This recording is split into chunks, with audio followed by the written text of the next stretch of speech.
Le trait, la flaque et le glacis. C'est la conférence que je vous propose maintenant. C'est donc une conférence technique qui a pour objet de mieux différencier, de façon un peu théorique, mais nous prendrons beaucoup d'exemples, ces trois techniques de peinture pour pouvoir les utiliser et pour pouvoir surtout éviter le caractère difficile de la peinture de l'icône. Chaque technique de peinture a finalement ses avantages et ses inconvénients. Par exemple, l'avantage de la peinture à l'huile, c'est que comme elle ne sèche pas tout de suite, elle permet de travailler, comme on dit, dans le mou. Travailler dans le mou, ça veut dire pouvoir plus facilement faire des dégradés.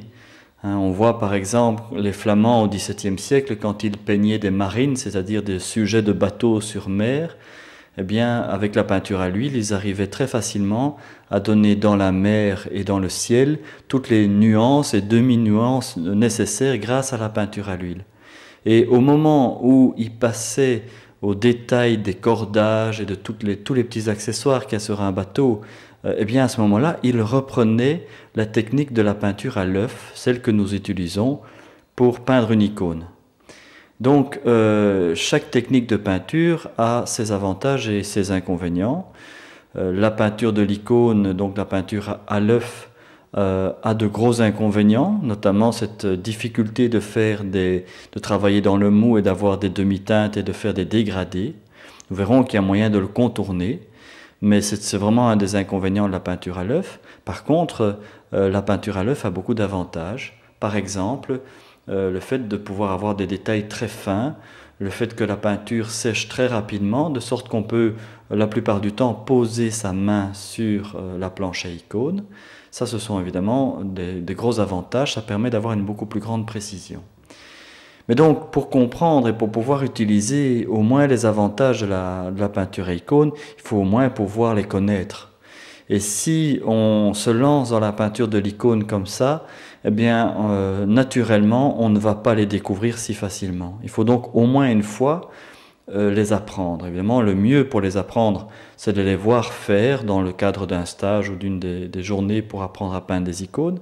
Mais c'est bon aussi quand même d'en avoir un jour un enseignement un peu plus théorique pour être sûr de ne pas l'oublier.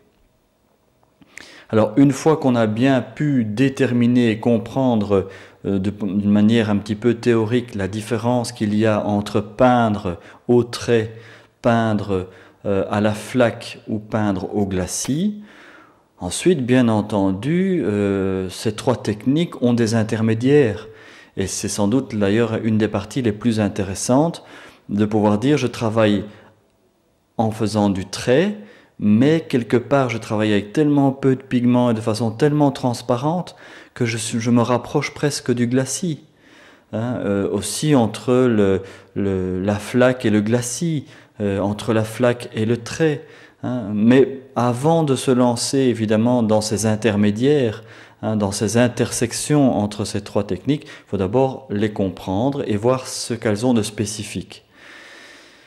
Nous allons donc commencer par la technique au trait, que nous allons étudier de façon un peu plus approfondie. Nous allons voir comment la technique au trait permet d'avoir aussi, de créer une volumétrie. Et ensuite, quand on aura bien vu la technique au trait, alors ensuite nous passerons à la technique de la flaque et enfin du glacis.